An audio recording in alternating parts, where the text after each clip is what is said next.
Hello everyone. Today we are going to take a look at the third part of chapter 22 section 1. It's a long section, huh? And this part has to do with resistance, simple circuits, and Ohm's law. So here are our learning targets for today. Define and identify resistance in a circuit. Examine the relationship between current, resistance, and voltage in a circuit. And identify a simple circuit. So our two questions that we're going to focus on today: what is resistance and how does it relate to current and voltage in Ohm's law? And what are the characteristics of a simple circuit? So let's start with our review stuff for today. And our first review question: what is electric current? Do you remember? Electric current is the flow of charged particles. And specifically, we're talking about electrons here. Remember, the protons are too big to flow. It's the electrons that are going to move. Our second review question: what is voltage? Voltage is the potential energy, and sometimes you'll hear it called potential difference.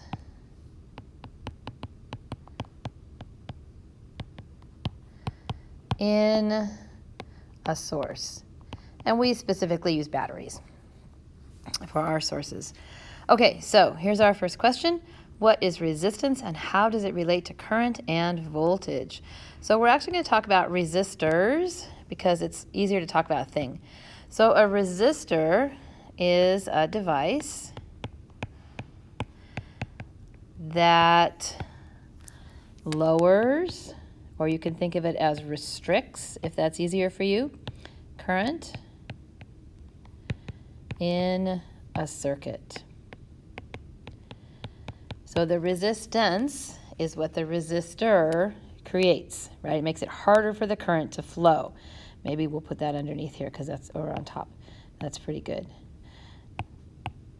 It makes it harder for the electrons to move.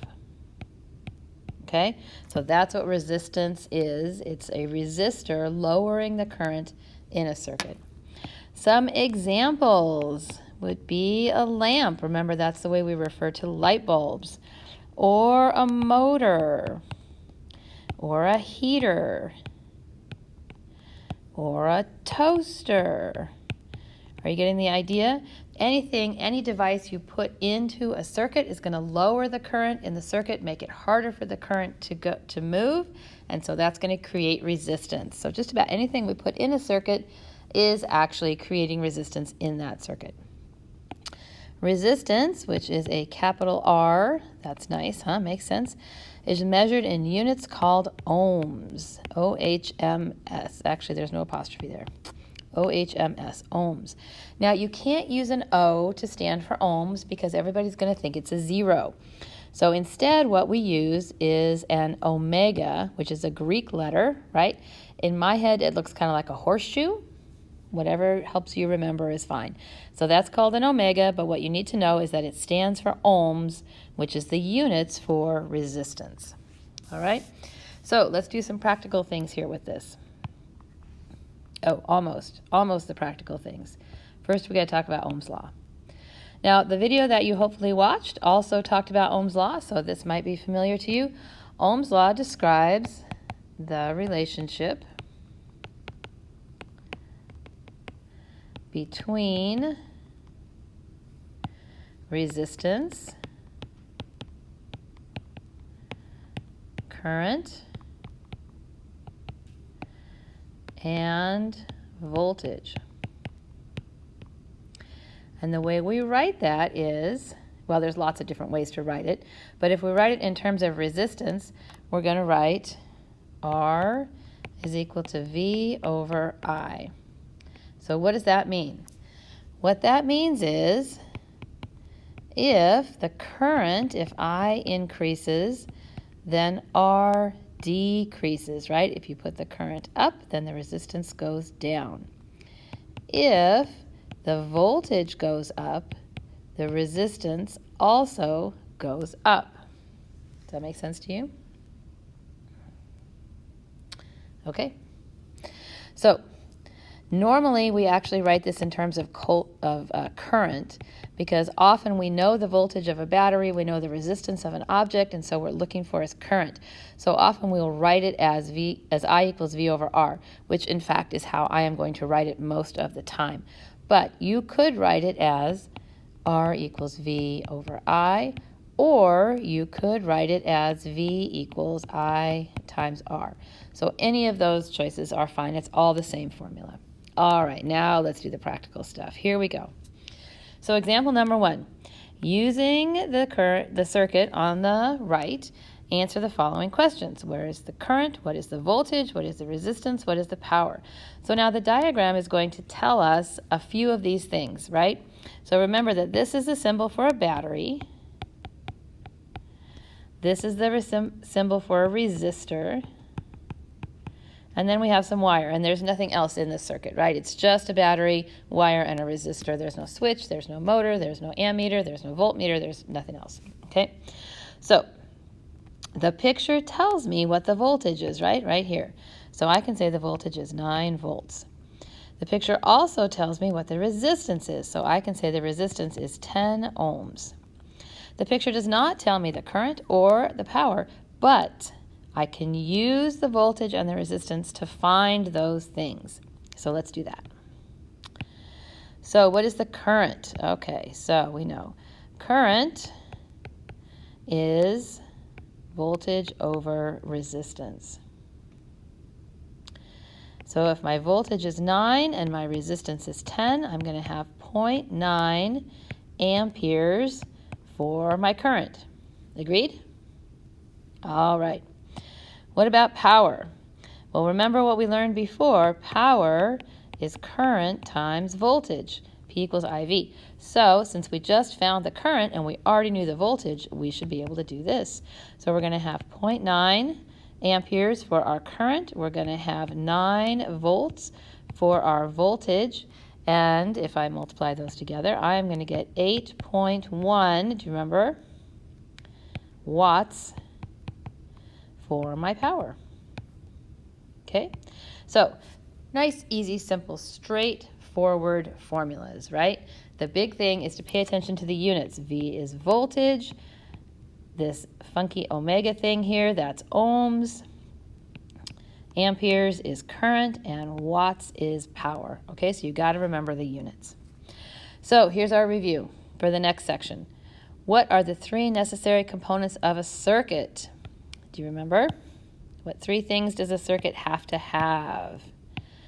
A circuit has to have a source of electrons. We're going to use a battery. A circuit has to have a path, right? We're going to use wire. And a circuit has to have at least one device to do something, right? Otherwise, all you have is electrons running in a circle. We put the device in there, then it does something for us.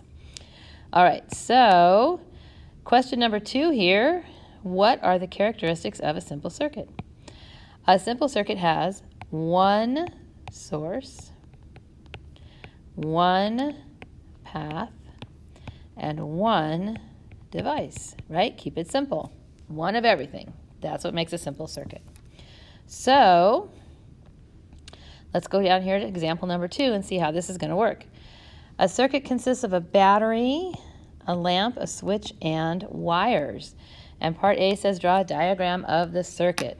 Okay, well, we can do that. So I need to have a battery. It said draw a diagram, so I'm going to draw a diagram, not a picture.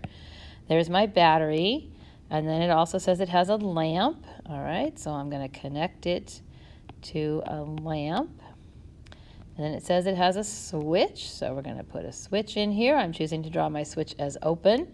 And wires, so I'm going to make it a complete circuit here. So there is my circuit. It has a battery,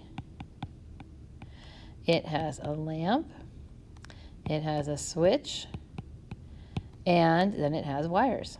All right, excellent. Part A, check, done. Is this a simple circuit? Well, let's see. If it's a simple circuit, it has one source, one path, and one device. So let's check. One source, check. One device, check. Whoa, what about the switch? Is the switch a device? The switch is not a device. The switch doesn't do anything, right? It doesn't make light. It doesn't make heat. It doesn't make noise. It doesn't move. The switch doesn't do anything. It doesn't count as a device. So one source, check. One device, check. One path, check. This is a simple circuit. Yes. It has one source, one path, one device. All right, how do you feel about that? If you need to, make sure you stop and go back, okay? All right, let's do example number 3 here, and then we'll be into the your turn. So this says, describe the diagram on the right in words. All right, so let's see what we've got here. I have a battery. I have a lamp. I have a second lamp. I have an ammeter. And it's a little hard to see, but I have a switch. And of course, I have wires. It's sort of implied. Okay. So this circuit has a battery. It has 2 lamps, or you could say light bulbs. It has an ammeter. And it has a switch. The switch happens to be closed. We can note that as well. Okay, and this is a complete circuit, right? It makes a whole circle. So this is a complete circuit. Oops, that's not where the I goes. Okay, so check, done. Is this a simple circuit? All right, what do you think? Is this a simple circuit? Well, let's see. It has one source. Whoops, here we go. It has one source, check. It has one path all the way around, check. Oh, but look at that. It has 1, 2, 3 devices in it. So is this a simple circuit? No, it's not. It has 3 devices. So it is not a simple circuit. All right, that is all the notes for today. So again, as always, if you have questions, make sure you jot those questions down as you're looking back over these notes, and we can talk about them in class. You have one your turn problem here with 2 parts to it. And if you have any questions, we'll talk about it in class. See you next time. Thanks so much.